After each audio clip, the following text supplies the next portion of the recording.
Tignan nyo, may bago akong iPhone XR. Wala yung Samsung 20 Fold Ultra nyo sa iPhone XR ko. Kasi itong iPhone XR ko, malinaw yung camera.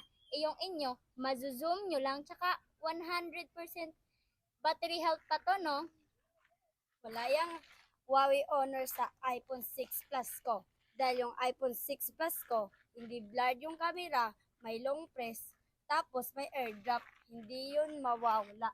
Mas wala yung Vivo X100 Pro nyo sa iPhone 6s ko kasi itong iPhone ko, maganda yung camera, tsaka fully paid. Tsaka wala rin ito sa EA nyo kasi meron kaming Seri. Hi, Seri. Opo, Rino. Laos na yan.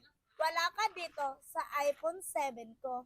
Kasi, atong iPhone 7 ko ay may 128 GB at pwede pa to pang vlog at hindi pa blurred yung camera pa sa pag mag-vlog ka dito.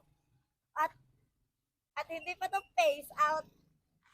Ay, bumili din ako ng iPhone, no? Kasi nakakahiya gumamit ng Android. Tignan nyo, binili ko para maganda. Tsaka, yun, tignan nyo, ang yaman-yaman ko dahil bumili ako ng iPhone. Ayoko na mga Android. Gusto ko mamahalin. Tsaka maganda yung camera. Hindi kagaya Ay, yung face out na yan. Nalaglag siya, pero hindi siya nasira.